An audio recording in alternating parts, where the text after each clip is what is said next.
Friends, Microsoft power B சீரிஸ்ல today நம்ம எதை பத்தி பார்க்க போறோம்னா, கூகுள் ஷீட்டோட டேட்டாவை வச்சு நம்ம ஒரு டேஷ்போர்ட் கிரியேட் பண்ணியிருக்கிறோம். ஸோ அந்த டேஷ்போர்டை நம்மளோட பவர் பிஐல பப்ளிஷும் பண்ணியாச்சு. ஸோ பப்ளிஷ் பண்ணதுக்கு அப்புறம் நம்மளோட கூகுள் ஷீட்ல டேட்டாவை நம்ம ஆட் பண்ணா நம்மளோட பவர் பிஐ டேஷ்போர்டு நம்மளுக்கு எப்படி ரிஃப்ளெக்ட் ஆகுது அப்படிங்கிறத பத்தி தான் இந்த வீடியோல பார்க்க போறோம். ஸோ வாங்க வீடியோக்குள்ள போலாம்.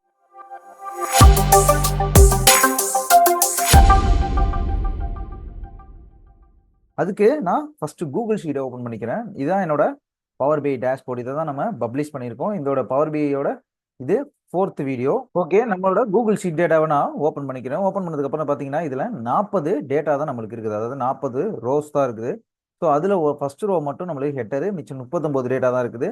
ஸோ அதுதான் நம்மளுக்கு இங்கே கஸ்டமர் டேட்டா கவுண்ட்னு சொல்லிட்டு 39 காட்டும். ஸோ நம்ம இப்போ இதில் என்ன பண்ண போறோம்னா காப்பி பேஸ்ட் பண்ண போறோம். ஆடட் 1000 ரோ கொடுக்காம ஒரு 3 ரோஸ் மட்டும் நான் கீழே ஓப்பன் பண்ணிக்கிறேன்.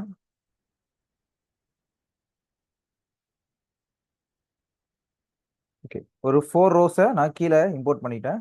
இம்போர்ட் பண்ணதுக்கு அப்புறம் நான் ஒரு 3 கஸ்டமர்ஸோட டேட்டாவை காப்பி பண்ணி திருப்பி பேஸ்ட் பண்ணிக்கிறேன்.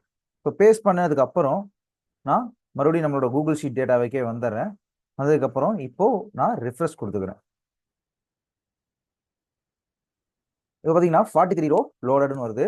இப்போ பார்த்தீங்கன்னா நம்மளோட டேட்டாவும் 43 இருக்குது. ஓகே, இப்போ நம்மளோட டேட்டா கவுண்ட் கஸ்டமர் கவுண்டும் இப்போ நம்மளுக்கு 38 காட்டுது. ஏன்னு பார்த்தீங்கன்னா 38 நம்மள 3 ரோ தான் நம்ம இதில் இது பண்ணியிருப்போம்.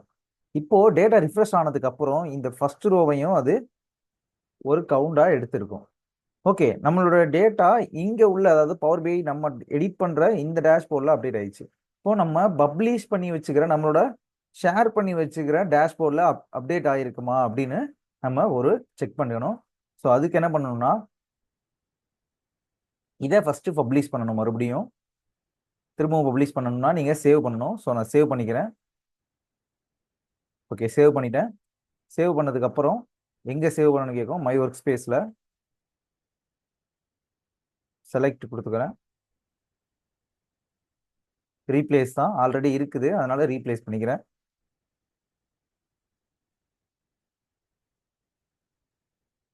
ஓகே, சேவ் ஆயிருச்சு.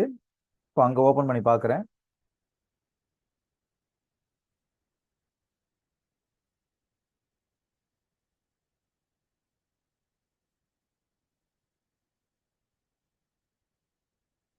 இப்போ நம்ம டேஷ்போர்ட்ல பார்த்தீங்கன்னா இங்கேயும் நம்மளுக்கு சேமா அதே இது நம்மளுக்கு அப்டேட் ஆயிடுச்சு.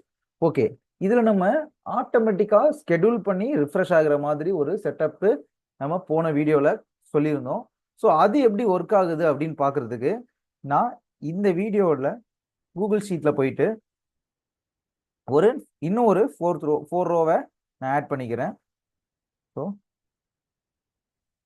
ஆட் கொடுத்து இன்னொரு 2 ரோவை நான் ஆட் பண்ணிக்கிறேன்.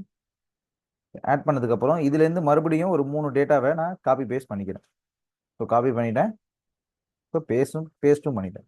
ஸோ இந்த டேட்டாவை ஆட்டோமேட்டிக்காக அது ரிஃப்ரெஷ் பண்ணி எடுத்துட்டு வருதா அப்படின்னு சொல்லிட்டு நம்ம நாளைக்கு 10 o'clock தான் இதில் செட் பண்ணியிருக்கோம். நம்ம நெக்ஸ்ட் வீடியோவில் நான் அதை கரெக்டாக அது ரிஃப்ரெஷ் ஆகி எடுத்துட்டு வருதா அப்படின்னு சொல்லி நம்ம பார்க்கலாம். ஓகே, இந்த வீடியோவில் நம்ம எப்படி டேட்டாவை பப்ளிஷ் பண்ணதுக்கு அப்புறமும் இம்போர்ட் பண்ணா அந்த டேட்டாவை மறுபடியும் எப்படி நம்ம பவர் பிஐ எடுத்துக்கிட்டு அதை வச்சு எப்படி மறுபடியும் பப்ளிஷ் பண்றது அப்படிங்கிறத பத்தி இந்த வீடியோவில் பார்த்தோம். தேங்க்யூ.